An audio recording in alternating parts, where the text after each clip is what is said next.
Gambar ini terpaksa kami kaburkan karena mengandung unsur sadis. Seorang bapak membanting anak kandungnya di tengah permukiman padat penduduk di Penjaringan, Jakarta Utara pada 12 Desember lalu. Bocah berusia 10 tahun itu mengalami luka serius di bagian kepala dan akhirnya meninggal dunia di rumah sakit. Kasus ini bisa menjadi pembuka ribuan kasus serupa yang terjadi di tanah air. Kalau saya sih lihatnya miris sekali ya, di mana orang tua itu harusnya jadi pelindung, tempat yang aman untuk anaknya, di mana anaknya bisa bertumbuh dan berkembang, malah menyakiti. Menurut saya, sebagai orang tua harusnya dia melindungi, bukan malah membunuh. Kasus seorang bapak yang membanting anaknya hingga tewas di Jakarta Utara membuka kotak Pandora bahwa selama ini kasus kekerasan terhadap anak justru terjadi di lingkungan keluarga atau rumah tangga yang seharusnya memberikan rasa aman dan nyaman bagi mereka. Kasus kekerasan terhadap anak ini seperti gunung es karena tidak semua dilaporkan dan dicatat.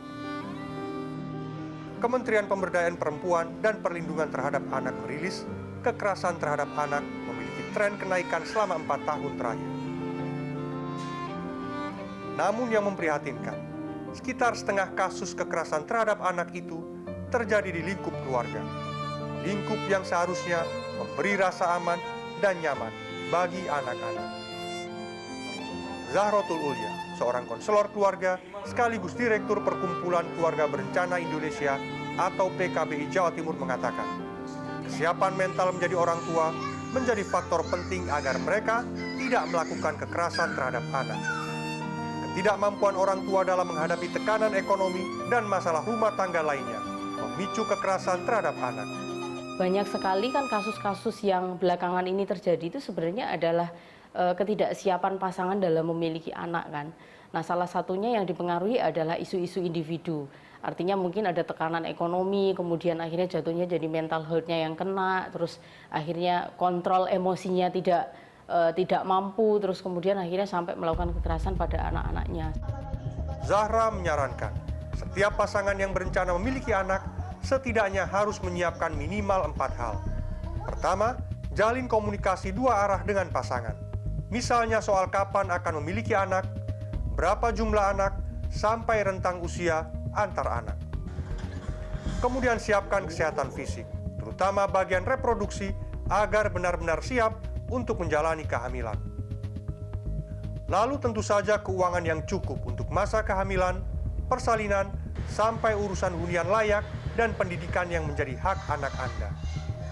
3 hal ini menjadi sangat berpengaruh pada hal keempat, yaitu mental Anda saat menjalani fase sebagai orang tua. Jika tidak, ketidakmampuan Anda mengendalikan situasi acap kali mendorong terjadinya kekerasan pada anak. Tapi memang udah direncanakan karena emang anak kita yang pertama udah usianya. Winnie Kusuma Driviani, ibu 1 anak yang kini mengandung anak kedua, mengakui segala persiapan itu membantunya memiliki mental yang baik hingga bisa mengendalikan emosinya. Jadi kalau misalnya dia nakal kayak numpahin air atau lari-lari ke sana ke sini dan saya lagi high tense juga, biasanya saya agak menjauh dikit dulu. Saya tenangkan diri dulu gitu.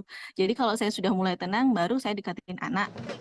Pengajar ilmu psikologi Universitas Katolik Widya Mandala, UKWM Surabaya, Jaka Santosa Sudagiono mengatakan, kekerasan terhadap anak bukan hanya tekanan sosial atau ekonomi semata, tetapi juga didominasi faktor karakter atau kepribadian orang tua. Secara dominan lebih karena faktor karakter.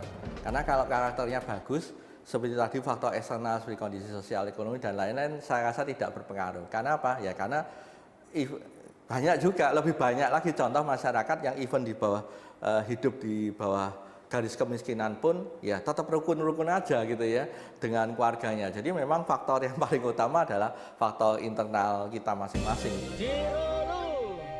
Ekspresi kekerasan kepada anak akan cenderung meningkat, baik secara kuantitas dan kualitas kekerasannya jika tidak ada faktor pencegah. Konsultasi keluarga juga diperlukan bagi mereka yang sudah bertahun-tahun menjalani bahtera rumah tangga. Dengan pendampingan, Anda bisa mengurai sekaligus mencari solusi permasalahan keluarga Anda. Tafarid, Andras Wicaksono, Surabaya, Jawa Timur.